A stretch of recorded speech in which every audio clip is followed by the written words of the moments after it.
السلام علیکم ورحمۃ اللہ وبرکاتہ۔ ڈیلی مسائل کی ایک نئی کلپ کے ساتھ میں اپنے تمام مسلمان بھائیوں اور بہنوں کی خدمت میں حاضر ہوں۔ پہلا سوال یہ پوچھا گیا ہے کہ میں بچپن سے غیر محرم عورتوں سے اجتناب کرتا تھا۔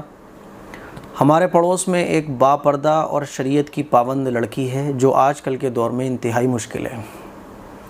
نہ جانے کیوں مجھے اس لڑکی سے محبت ہو گئی ہے اور میں اس سے نکاح کرنا چاہتا ہوں۔ کیا میں اس سے نکاح کے لیے دعا کر سکتا ہوں؟ ایسا ہوتا ہے نا کہ لڑکوں کو کوئی لڑکی پسند آ جاتی ہے، وہ اس سے شادی کرنا چاہتے ہیں، اور کوئی لڑکی ان کو بڑی پاکیزہ اور شریعت پر عمل کرنے والی لگ رہی ہوتی ہے، تو پھر اسی کے بارے میں پوچھا ہے کیا میں اس سے نکاح کے لیے دعا کر سکتا ہوں؟ تو بھئی دعا کرنے میں کوئی حرج نہیں ہے، آپ دعا کر سکتے ہیں کہ اللہ تعالیٰ میں اس خاتون سے نکاح کرنا چاہتا ہوں، یہ بڑی نمازی ہے، دیندار ہے، اچھے اخلاق والی ہے اور اس سے شادی ہو جائے گی تو زندگی بڑی اچھی گزرے گی، تو آپ دعا کر لیں، کوئی حرج اس میں نہیں ہے۔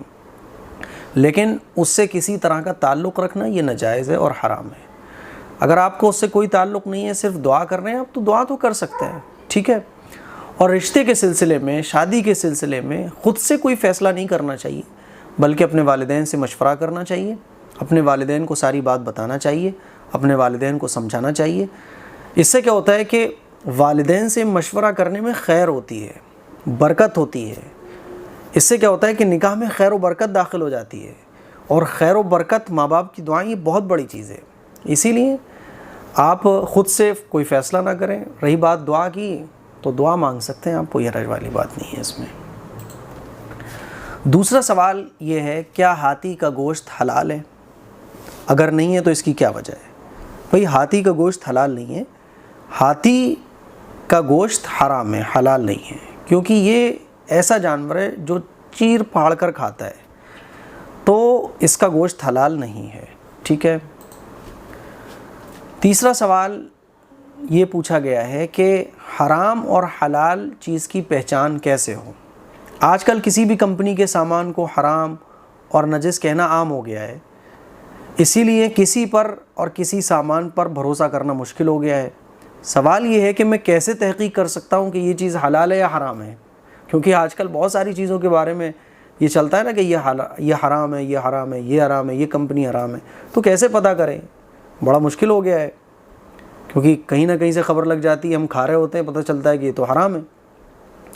تو آپ اس بات کو سمجھیں، ایک اصول یاد رکھ لیں کہ اگر کسی چیز کے بارے میں یقینی علم ہو جائے، یعنی یقینی علم 100%، یہ یقین سے ثابت ہو جائے کہ اس میں کوئی حرام چیز ملی ہوئی ہے یا یہ چیز حرام ہے، اگر یقین کے ساتھ 100% آپ کو یقینی طور پر پتہ چل گیا کسی چیز کے بارے میں کہ اس میں حرام چیز ملی ہوئی ہے اور یہ حرام طریقے سے بنائی گئی ہے، تو پھر اس کا کھانا جائز نہیں ہوگا۔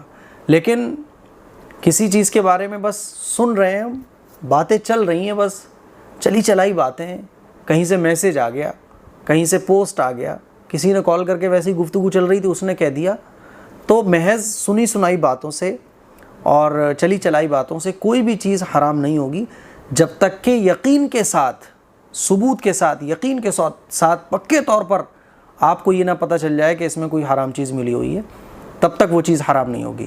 ہاں یقین کے ساتھ پتہ چل گیا، ثبوت کے ساتھ پتہ چل گیا کہ ہاں 100% آپ شیور ہیں کہ اس میں بھئی حرام چیزیں ملی ہوئی ہیں، تو وہ چیز پھر حرام ہے آپ کے لیے، پھر اس کو استعمال نہ کریں۔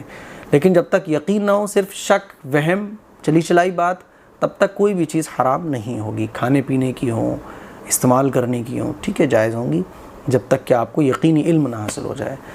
تو امید ہے یہ تینوں مسائل آپ کو سمجھ آ گئے ہوں گے۔ اس کلپ کو شیئر کریں۔ السلام علیکم ورحمۃ اللہ وبرکاتہ۔